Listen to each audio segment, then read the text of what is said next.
Good afternoon, everyone. This is the Tuesday, September 15th meeting of the Public Works Committee. We'll call roll. Just let me know if you're here. Councilmember Allen. Here. Councilmember Benedict. Present. Councilmember Bradford, I see you. Councilmember Evans. Present. Councilmember Gamble. Present. Councilmember Hall. Councilmember Hall. Councilmember Henderson, I see you. Councilmember Hurt. I'm here. Have you. I'm here. Councilmember O'Connell. Councilmember O'Connell. Councilmember Roten. Chair, Councilmember Roten told me he'll probably be late to this meeting. Okay, and Councilmember Young, I see you. Okay, and 1, 2, 3, 4, 5, 6, 7, 8, 9 members present. In the way of a chair report, some of you may be aware that there's been a lot of discussion, pretty much led by former Public Works Chair Angie Henderson in regard to Metro's procurement processes and its effect on public works and water services, parks, and others that use procurement services. We will be having a meeting October 1st at 4 o'clock. That's a Thursday. It's going to be a joint meeting, hopefully, as we go forward with Public Works, Budget and Finance, and Parks. The Chief Procurement Officer, Ms. Michelle Lane, is preparing a presentation for us. There's been a lot of work done to update their policies and procedures and hopefully represent best practices and the like. And we get to hear about that and ask questions. So that'll be a WebEx meeting. So just kind of put that on your calendar if you would, and we'll be getting some notices out. Then I know I heard from Mr. Honeysucker that they wanted, Walter has some information for us in the way of a staff report. Mr. Honeysucker, if you're there, you start the show. All right, thanks so much, Chair. First of all, good afternoon. I have a couple of updates. The one I want to start with is Public Works. I think everybody's pretty happy on the trash pickup right now, so that's a positive thing. So that's all it is. That's all I want to update you with on the Public Works side. What I do want to allow is our Public Information Director, Ms. Sonia Allman, and also I have our Assistant Director, Shannon Fry, to kind of brief you on a couple of things that's going on with Metro Water. So if I may, Chair, with your permission, allow Ms. Sonia Allman to speak to kind of give just a very brief update. Ms. Sonia, please join us. Thank you for having me. Can everyone hear me? I think we can. We have had quite a few requests and calls regarding billing, as I'm sure you have. We have been doing a lot of outreach using every channel that we can. We're using social media, bill inserts, bill messages. We even have site messages on our phone, our website. We've done Facebook Live and other videos. So we did send information out to council members that you can put in your newsletter.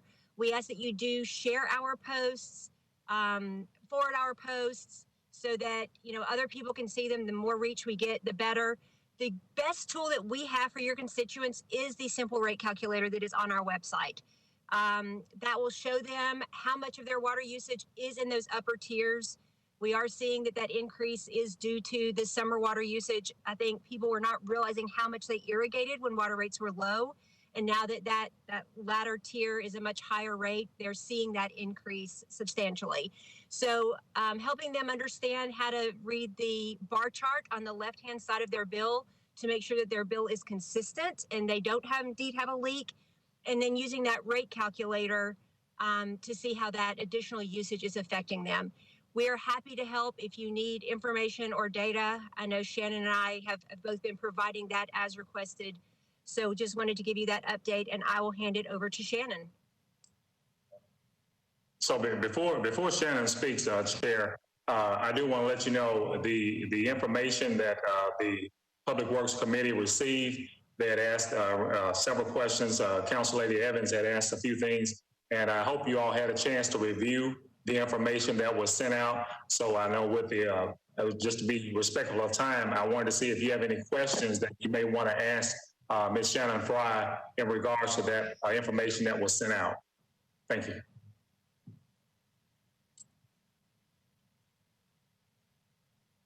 All right, thanks, John. I think he's referring to the 12-month summary by zip code. I have been requested to come up with sub-amounts or a subtotal for each zip code, and I am working on that, and we'll have that out here probably this evening, and I'll forward it to John so he can forward it on to others. And are there any other questions regarding that? I think I saw Councilmember Evans first and Councilmember Henderson on deck. Thank you very much. I guess my question isn't really specific to the information that was shared in the spreadsheet. I do think it was really helpful. I know Councilwoman Henderson had requested some additional subtotaling, which you mentioned. I guess I really have more questions related to the audit. And so when it's appropriate, if now or I can wait to ask about that. You can go ahead. Okay, great. So I guess the question I had followed up with the auditor. I'd reached out to Director Potter first to ask, like, how long do we estimate that it's going to take? And so he redirected me to internal audit, and I got the response that it'll take about, or scheduled for 800 hours, which could take about 4 months of time between the holidays and people's vacation schedules and things like that. And so I wanted to know, kind of taking the information that was shared about the meters and the types of meters that Metro Water uses, would it be within the purview to look at, I know I've gotten questions about the meters, but kind of comparing the automated meter usage. Do we ever do manual reading any longer? And is that something that could be compared, I guess, as part of this audit and collection or billing and audit, kind of collection process? I think that if we include the meter readings with the audit, it's focused mainly on the billing because that was the initial concern was billing. Mm-hmm. If we do incorporate the meter reading, I do think it would extend our time with the audit. We go out and perform visual inspections randomly. Mm-hmm. So it's not that the meters are never compared to the actual automated meter read that we're getting. I think that if we want to include that, we'd have to have further discussions with Mr. Potter. Okay. I think what I'm interested in is if there's opportunity to, even if it's not included as part of the audit, to maybe do some comparisons based on, and it doesn't have to be my district, but anywhere where was a kind of more of a spike across the zip codes to compare, like, here's the manual reading for the, these meters for, a billing cycle or 2 billing cycles or something versus here's what the automation says too. And so I kind of feel like it would help either alleviate some of the fears related to the automation. And so anyway, if that's a further conversation, that would be wonderful. And I appreciate the time, but that's all the question that I had. Thank you. Okay, and Sonia may want to chime in because she's actually doing a social media post about that. Okay, we are preparing a video. We did the filming on Friday. We're currently doing edits to get that posted, but it actually shows how our meter reading process works. We do go out in the field and get a reading from a meter. We then go back into the office and pull it up on the computer to compare those numbers and show that they are the same. So hopefully when that video comes out, I'll make sure y'all are aware of it. It will explain more about our meters, our meter reading, and how that process works. Okay, great. I appreciate that. Thank you. Councilmember Henderson, go ahead. Thank you, Chair. Yeah, I concur with Council Lady Evans and Ms. Allman and Ms. Fry. Thank you both very much for, I think over the past month or more, pushing out more community education around this. As I talk with many constituents about this, I think, whether they were on automated billing or because the council really engaged in this conversation last winter, albeit effective January 1st, as we've discussed, to your point earlier, Ms. Allman, we've really started to see this impact when folks are irrigating. And so I think, any education around that, to Ms. Evans's point about restoring kind of confidence in the automated reading. I shared with you today an article that I think is circulating on social media about in another city where they had some concerns about it. So I think whenever we can kind of see what's circulating by way of concerns and respond to that through video or social media, that really is important, particularly regarding the audit, which I appreciate and I think is also much needed to restore community confidence. How are we going to determine specifically what is within the purview of the audit? I mean, is that solely at the request of Director Potter, or will this committee have some feedback on, what we think, based on what we've heard, would be good to be included?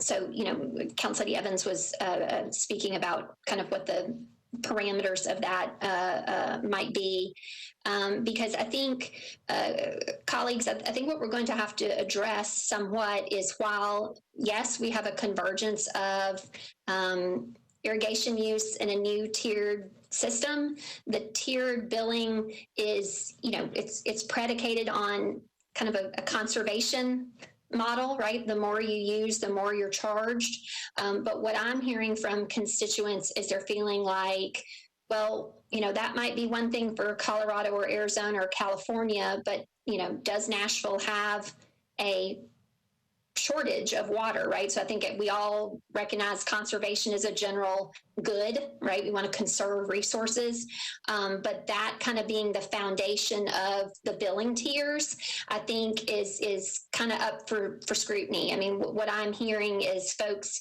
don't mind paying more. They understand that comparative to other cities, we were behind and we weren't charging enough. But my constituents, and I know it varies and runs the gamut. That's why I appreciate the zip code information. There are larger yards in my district. They're largely irrigated. And so I have folks calling me with, $450, $600, $800 water bills. And so, I can engage with them about, reducing the irrigation. But, I do feel like folks are going to want to look at, did we set these tiers correctly, especially at that highest, most end. And so to that, I just wonder, again, more detail about the audit. Is the audit just going to be like, is this being done fairly and accurately based on what the council voted? Or are we going to look at, the impact and frankly, kind of the disparate impact? Because if we advance this around, the average consumer is going to see, $12 or $18 more in their bill. I always know in my district, I got to kind of factor that up a little bit. But, when we have a city, county consolidated government in 532 square miles, the impacts can be very disparate. And so I just wonder if we will be looking at disparate impact and how the tiers are established. Thank you. Council Lady, if I may, I believe that was actually part of the rate study that we did. And one of the reasons that we established the tiers and the tiers were established the way they were was indeed to keep the rates lower at that lower end. That's more of the essential water use rate. And we factored in that essential use for people even on very fixed, very low incomes to remain affordable for them. And then as water is used for irrigation and purposes other than essential use, there is a higher rate. So I think that was looked at in the rate study. I'm not sure if it will be part of the audit, but it was part of that rate study and finding a structure that would be equitable and fair. Okay, and I appreciate that, Ms. Allman. I want you to know that what I'm hearing from my constituents is they don't think it's fair, and that they understand that they should pay more for irrigated water than essential life-saving bathing, drinking. Like, again, so nobody's kind of objecting to paying a higher rate, but I think folks are feeling like, you know, their water bill is going up, you know, 200, 300%, you know, it's really, you know, and even when they push their irrigation use down, I mean, I personally have completely cut off my irrigation. So my water bill went from $460 down to $130, and my lawn is as green as ever. So we're over irrigating Nashville, but that is not, you know, for a lot of folks, that's sort of a stopgap resolution to kind of what they've seen or they've been surprised about. So I guess what I would suggest then, if that's not necessarily the organization of the rate structure is not going to be a part of the audit. I think if I could I then just suggest that the rate study be shared again?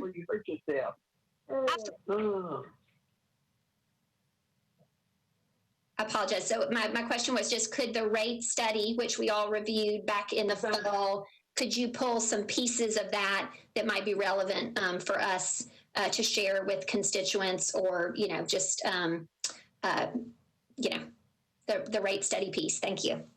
I'll be happy to. Thank you.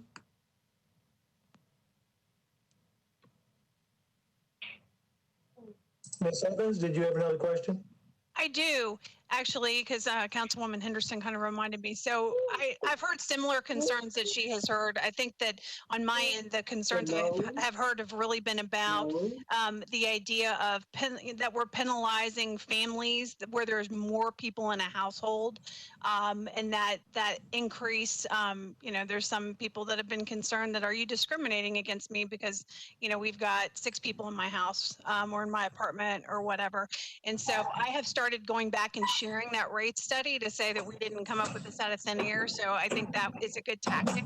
But then also I was going to say that when I reached out to audit about the timeline for the audit, you know, she was very open to, hey, if you've got questions or things that you think should be included or, you know, part of the scope or suggestions, feel free to let me know. And so maybe that's something, Mr. Chair, that we could aggregate to you to be able to share kind of at the broader level from the committee, if that's an appropriate suggestion with the audit. You're muted. Oops, sorry.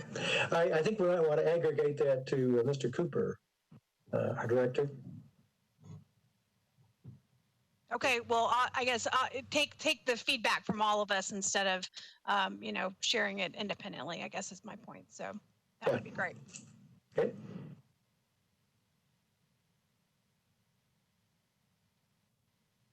You're still muted.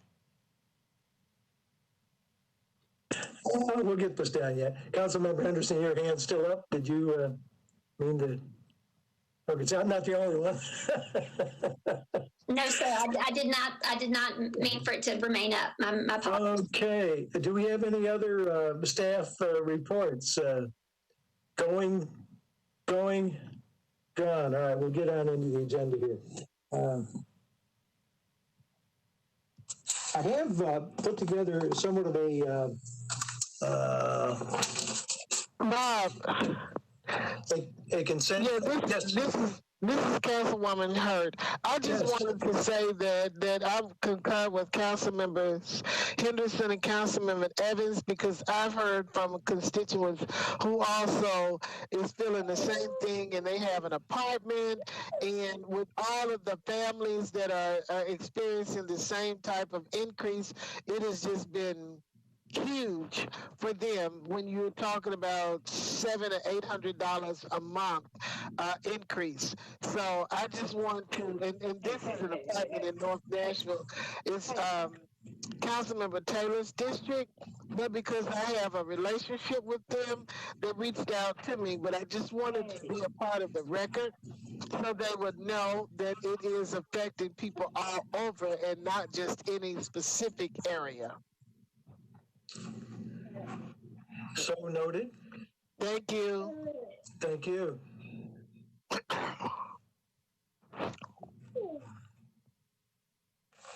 Okay, I put together a consent agenda. I'm going to go through the numbers kind of slowly, check it, and then I'll go back and read the captions.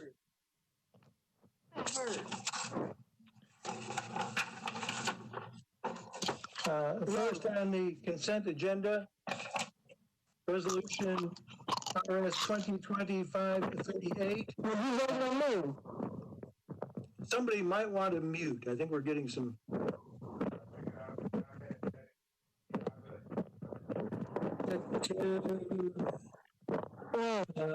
Ms. Fry. Okay, that sounds quieter then. First, on consent agenda, resolution RS 2025-38, Parker Toombs and others. Resolution RS 2025-39, Young Toombs Nash.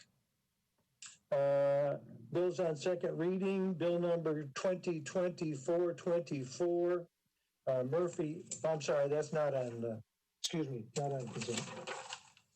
Next one on consent is bill number 2024-27, Roberts, Murphy, and Nash. Bill number 2024-28, Toombs, Murphy, Nash.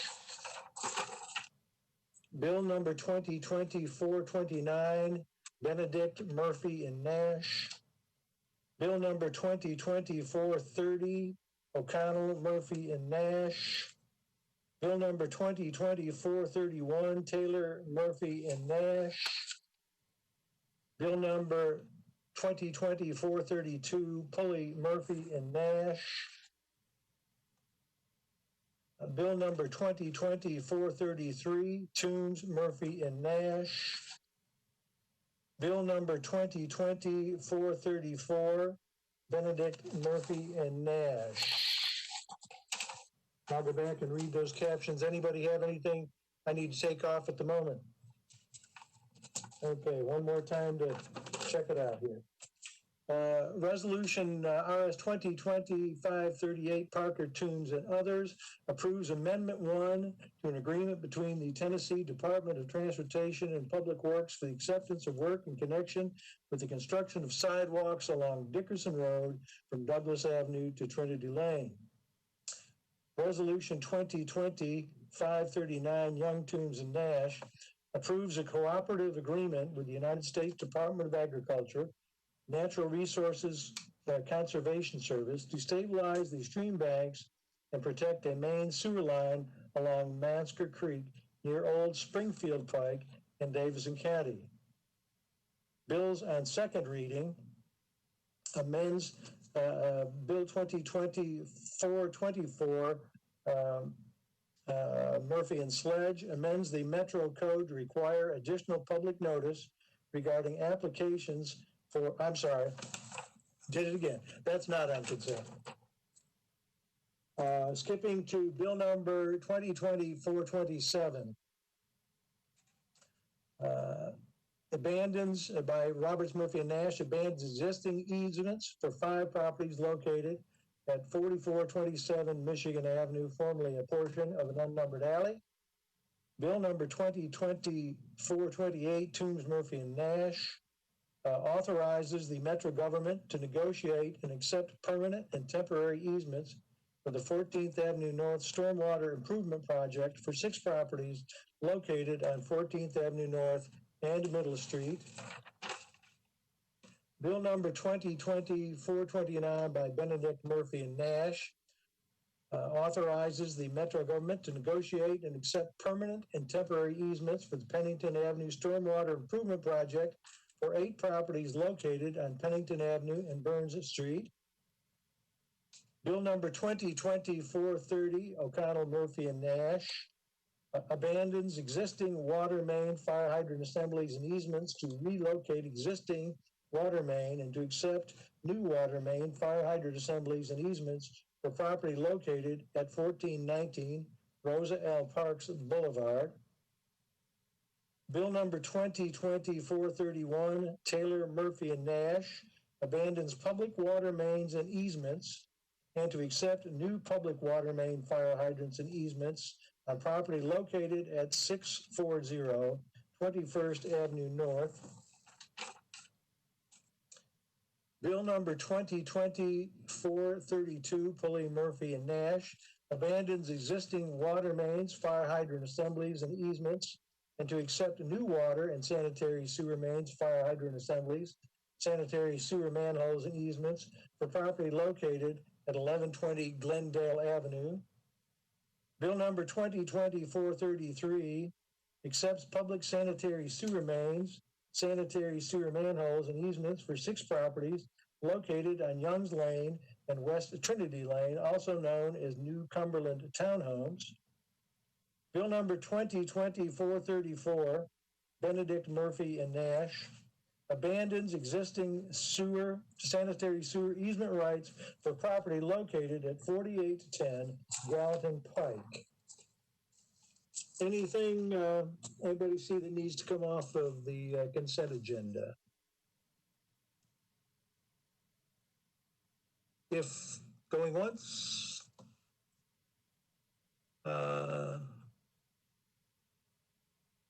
okay, going once, going twice. Do I have a motion? So moved. Second. Motion. A second? Second. All those in favor, vote by saying aye, please. Aye. Aye. Aye. Aye. Opposed, like sign. Any abstentions? 9 in favor, 0 against on the consent agenda.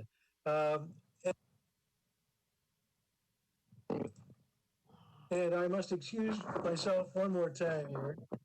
I get so excited about getting started in this, I forgot the motion to declare us needing to have a virtual meeting. So let me read the motion and we'll wait for a second. We'll go back and pursuant to Governor Lee's executive order number 16 regarding electronic meetings, as extended by executive orders number 34, 51, and 60, I make a motion that this committee meeting agenda constitutes essential business of the Metropolitan Council, and that meeting electronically is necessary to protect the health, safety, and welfare of Tennesseans in light of the COVID-19 outbreak. Do I have the motion for a second? So moved. Moved. All those in favor, vote by saying aye, please. Aye. Aye. Any opposed? Okay, now we can get back to business. First on the regular agenda, resolution RS 2020-450 by Druffel, Mendez, and others. Do I have a motion? So moved. Second. Motion and a second. Councilmember Druffel. Yeah, thanks, Chair. We have an amendment also that really just adds some projects and costs that taken some time to put together. It's a very complicated intersection on Post Road with a blind approach to the railroad track. So I'd also like to move the amendment. Do we have a second on the amendment? So move. Well, and I guess we need a first and a second because Mr. Yeah, I don't think is I not can. on our committee. I will move the amendment. Second. Motion and a second. Any discussion? McKenzie and Susie. McKenzie and Seeing Ashley. no discussion, all those in favor? Oh, we do have a discussion. Councilmember Henderson. I just want to thank Councilman Druffel for his patience and to thank Public Works staff as well. This is one of those that we thought was just going to kind of roll through pro forma, but realized that we did not have pedestrian improvement. And so staff went back to the table and went back to TDOT, and this is going to be a safer, better intersection for it. So thank you, Councilman Druffel, and thank you, staff. Yeah, thanks, Council Lady Henderson. This is a pretty ridiculous intersection, so it's really very helpful, and I've gotten your encouragement. I appreciate it. A good lesson for all of us. Any other, I don't see any other hands. And I want all our committee, if somehow I've missed a hand somewhere, feel free to shout. And I'll apologize in advance. If there's any, Ms. Evans, go ahead. Sorry, and Councilman Druffel, you know, if this is not a good question for you right now, that's fine. But I know I remember this very distinctly because I had one on the agenda, you know, about a month ago or so. And so it was the same question of could we make any improvements? And in my case, it was immediately no. You can't make any improvements around, you know, your railroad tracks. And so I'm just kind of curious at a high level if, you know, what was helpful or what was unique, I guess, about your intersection with this, you know, with your railroad tracks that made it more viable than mine. Good question. Jeff Hammond, I think you're on the line. Can you help us with that?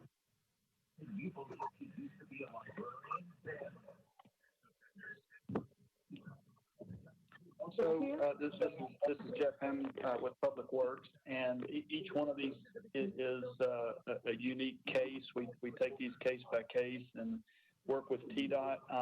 Typically, by the time we get to this point, the scope is set, the construction plans are in, the cost estimates have been developed, that funding has been set aside, and we have a contract drawn up ready for execution, and that's this body's role in that. And so at times, you know, I don't think we've done this before, where we actually went back and asked to kind of step back into that process. And in some cases, this one being one of them, we could go in and ask for that. And it was we were rebuilding the intersection anyhow. And I guess it was a fairly straightforward addition to those, to the signal, to the scope, to the funding, and to the contract. And that's not always the case. So they're always, each one's a little bit different, and we look at those individually. Thank you. Thanks.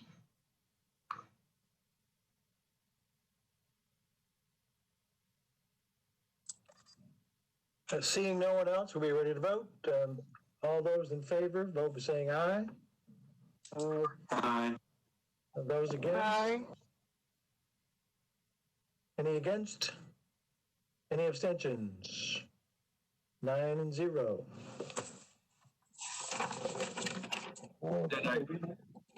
I'll need to have someone move the bill as amended for me. So moved. I'll move the bill as amended. Second. Any discussion on the bill as amended? Seeing none, all those in favor, vote by saying aye. Any against? None against? Any abstentions? Approved as amended, 9-0. Thanks, Chair. Thank you. Let's see, next item on the agenda, Bill 2020-424, Murphy and Sledge amends the Metro Code to require additional public notice regarding applications for stormwater management variances. We have a proposed amendment. Do I have a motion? We also have a letter to defer one meeting. Is Move for one meeting deferral. okay. We have a motion to defer one meeting. All those in favor, vote by saying aye. Aye. Opposed, against, say aye. Any abstentions? 9-4-0 against for deferral one meeting. Next on the agenda, Bill 2020-425, Rosenberg amends the Metro Code to restrict the amount of fill material that can be placed upon property in close proximity to water. We have a motion. Motion to approve. Second. Motion and a second. Colleagues, I think Councilman Rosenberg may be present in the meeting, and so yes, if we could acknowledge that was the motion that he wanted. Okay, I apologize. Yes. He contacted me. He was in dual committees. I just wanted to make sure. Okay. Councilman Rosenberg, the floor is yours. I'm sorry. Did you call me, Mr. Chair? I'm sorry. Yes. Thank you. You might want to discuss your bill a bit. Yes, please. So this bill would limit the amount of fill that can be dumped onto a property adjacent to a river. This is primarily related to concerns regarding water quality, as some projects have used fill full of pollutants or flows created that directs other pollutants into the water. And with state level exemptions for AR2A zoned properties, we currently have no oversight authority. So under this legislation, council can permit the dumping of excess fill on a case-by-case basis, following a determination from Metro Stormwater that it will not have an adverse effect on water quality. So I'm glad to answer any questions and would appreciate your support. I see Councilmember Bradford. Thank you. I don't have a question about this bill. I just want to let you know, Chair, Councilman O'Connell is with us. I believe our count is now 10 members present. So we might need to update the record. Councilman, this is John Cooper. I had noticed that, and I've been recording the votes as 10-0.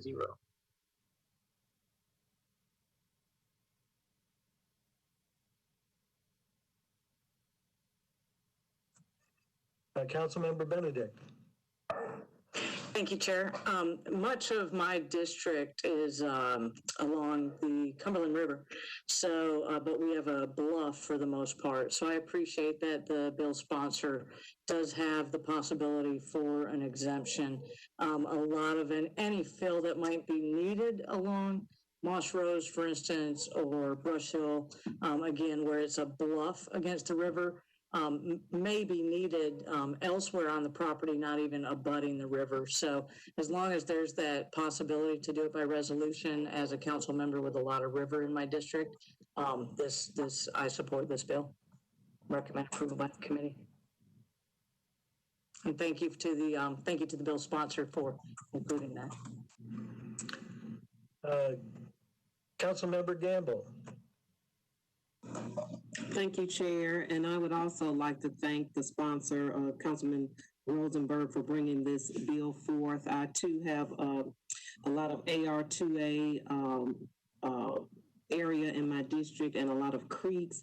And I see that this is for river, but I'm assuming it's for creeks and hopefully for any water. I didn't look to see specifically, but I do appreciate that this will help restrict or help provide more clean water and also hopefully help prevent flooding downstream from field that goes into rivers and creeks.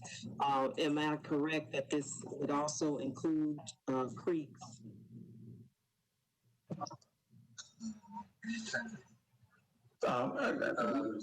Councilmember, I appreciate that. As written, it only applies to rivers. But we could always add in other waterways moving forward. Okay, I appreciate that. Thank you. Thank you. Councilmember Bradford. Thank you. I commend Councilmember Rosenberg for this bill, and I'm kind of piggybacking on what Councilmember Gamble brought up. Since he stated that this is just for rivers, maybe someone from Public Works or someone else could clarify, since this doesn't cover creeks, could this be amended to cover creeks, or would that have to be a separate bill?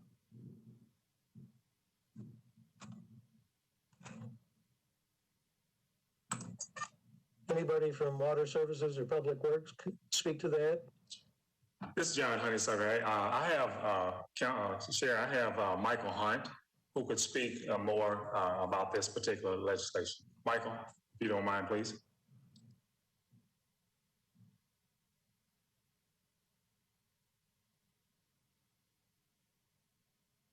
Sorry about that. This is Michael Hunt with Metro Water Services Stormwater. I think there is some opportunity to append onto the bill. I can say that I'm not as familiar with this one as maybe some of the others, but certainly if there is a desire by the council to protect certain resources more so, that's something we'll be happy to work with the councilman on to make sure we achieve those goals. Okay. Well, the reason I bring this up is we all saw this past weekend with all the rain how bad Mill Creek gets, and so I just want to make sure that the legislation we're talking about, if we can include creeks so that we can protect and better manage our major creeks like Mill Creek to make sure that we don't keep having these massive flooding events like we saw this past weekend.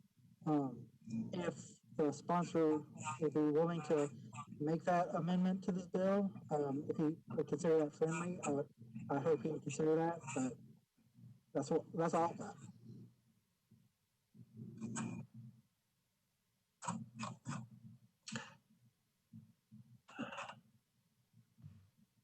Councilmember Henderson, go ahead.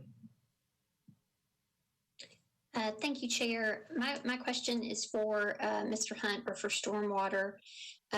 So based on kind of, water system mapping and, river versus creek, and I know there's kind of tiers of things, is that kind of a distinction in our code? Is river defined and creek is defined as something of a certain size or capacity? I think we're all mindful, Mill Creek and others, when they do get out of their banks, that does have a really negative environmental effect for, washing things out and so forth. So I just didn't know if creek is an actual, kind of term that we have defined in our code, and if Mr. Hunt could speak to that, please. Certainly.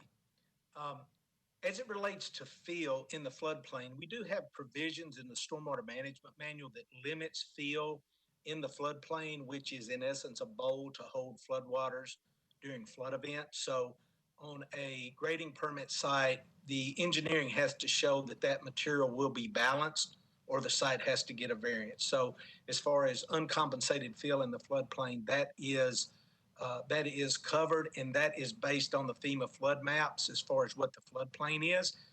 In areas up gradient of that in smaller stream segments, we go by the state criteria that establishes what a waters of the state is. We have staff that's trained in that. So whenever a state meets or a stream segment meets the definition of being a stream, then certain metro regulations kick in, such as our riparian no disturb stream buffer and other regulations. So, currently we are very much involved in regulating in those areas and certainly trying to make sure that through development, no issues are exacerbated. And then just if I may, Chair, a follow-up question for Mr. Hunt. Go ahead. So then, Mr. Hunt, does stormwater staff support this bill, or do you concur with the suggestion or question, I guess, maybe of other members of the committee, if adding, maybe not limiting it to rivers? And I'm just interested in how that kind of intersects with the process that you just spoke about. So is this legislation, and perhaps the sponsor can speak to that, kind of just going above and beyond what we already require in our stormwater regs to make them stronger? So while Councilman Rosenberg's bill does not speak particular to creeks or floodplain and so forth and use the same language as the stormwater manual, his may be kind of over and on top to have a higher standard particular to rivers. So I guess that's kind of a follow-up for Mr. Hunt, but also for the sponsor, Mr. Chair. Surely. I can say, as I mentioned before, I'm not as familiar with this particular legislation. As I understand it, it relates to, one, the nature of the field being brought in. We do currently have an inert field requirement. So material that's brought onto a site does have to be inert, which means that it is not apt to degrade such that it would create subsequent issues. So our grading permit inspectors, as they inspect those sites, are looking for that. There's also certain state regulations that apply to that. So if someone was to try to bring in other non-compliant materials, we would promptly get the state involved as well on that. I think there's another component of this, and the councilman can correct me if I'm wrong, but that talks about the rate or amount per day of fill that comes onto a site, and that's currently not something that is on our radar as far as grading permits right now. So that's kind of my understanding as far as what I've seen on this particular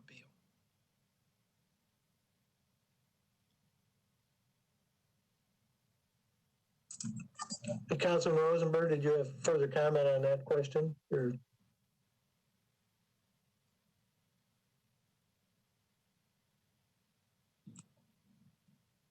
Chair, I believe he's on another committee call talking about the same bill. The same bill is currently being considered by codes, Mr. Chairman. Okay. I'm sorry, did somebody ask me a question?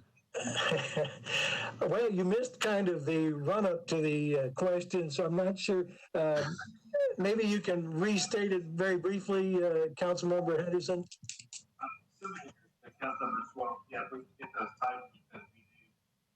You're muted, Councilmember Henderson. I directed a question to Mr. Hunt about kind of the intersection of the stormwater regs and what he had highlighted, you know, with the floodplains and so forth.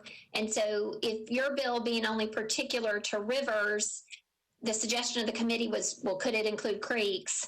I'm just trying to understand if, you know, stormwater regs, in your view, are already sufficient to address more generally the space, but what you're proposing is kind of above and beyond particular to rivers, so that, you know, there might not actually be a need to add creeks, et cetera, because stormwater regs already cover those. So I was just trying to suss that out.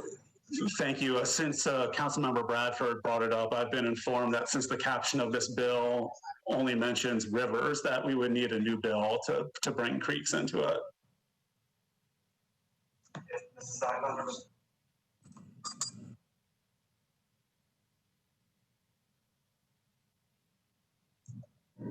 So that, does that mean it couldn't be amended? It would have to be a totally new bill? And I apologize, I have my hand raised. But. This is John Shepherd. Yes, that's correct. It would need to be a separate bill. And to answer Councilmember Henderson's question, it's my understanding that the intention of this bill was to be over and above what the stormwater regulations cover for everything else.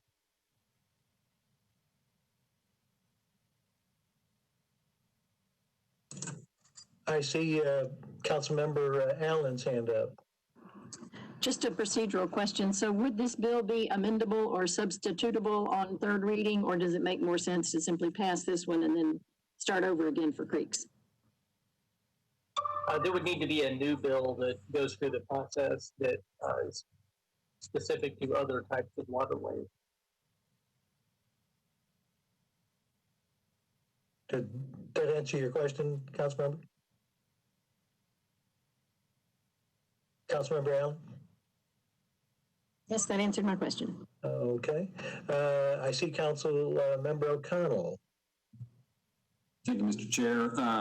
Given that I often have fill material for council meetings and live fairly close to a river, I wonder if the sponsor would mean that I would not be able to offer my fill material during council meetings while we are meeting remotely.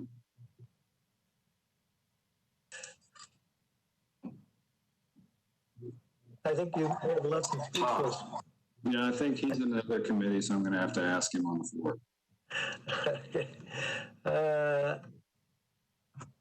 Okay. I see 3 hands up, but I'm assuming those were just kind of forgot to take down. Are we ready for a motion? Move approval. We have a motion to approve. Second. All those in favor, vote saying aye. Aye. Opposed, like sign.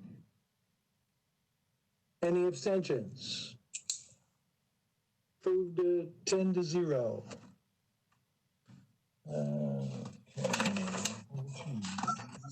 Thank you. And the last item on the agenda Substitute Bill 2020-403, Parker, Henderson, and others. Amends the Metro Code of Laws relative to sidewalk cafes in Chapter 7.08 of the Metro Code relative to retail sales and storage of beer, and providing the business may utilize parking customer seating under certain conditions. Do we have a motion? Good, under discussion. So moved. Second. Motion and a second. Mr. Chair. Councilmember Parker. I was going to say, I believe there's an amendment, Mr. Chair, but Substitute. or substitute rather. Thank you, Council. Yes, there is proposed substitute. Yes, thank you, Chair. If someone from the committee would like to move the substitute for discussion. Second. Great, thank you all. So the purpose of this substitute was to allow a little more time to work with the administration and with the affected departments to ensure that this bill was something that they could administer effectively. One of the biggest changes that you'll see in there is allowing PUDs and SPs to not have to be modified in order for them to get these permits. That was sort of a roadblock that the administration and the departments definitely wanted to address. I believe that we have someone from either codes or public. Is Mike Jameson on the call? I am. If the chair would allow it, could someone from the administration maybe speak to the changes in the second substitute? Chair Nash, with your permission, I'd be delighted to. Certainly, go ahead. And we do have representatives from planning and public works and legal on the phone as well to echo this. But we were very grateful to the councilman for allowing this collaboration, and he was off to an excellent start. The previous work that planning had conducted on this led them to propose a couple of suggested changes by this second substitute. The second substitute sort of breaks this down into the public right-of-way space and the private space. And the public right-of-way space, as Councilman Parker eloquently made clear, it does extend it a little further beyond January 31st to February 15th to essentially make the juice worth the squeeze, if you will. The original Section 2 of the bill, we had a particular challenge under state law, which expressly prohibits the sale or storage or manufacture of beer on the right-of-way. That did lead to some philosophical discussions about if the waiter appears at your table on the sidewalk and provides a beer there, is that the point of sale, or is it inside at the cashier and so forth? But rather than tempt fate and tempt potential legal violation, we've stuck with the generic restriction that you abide by laws and regulations regarding the sales of alcohol within the public space.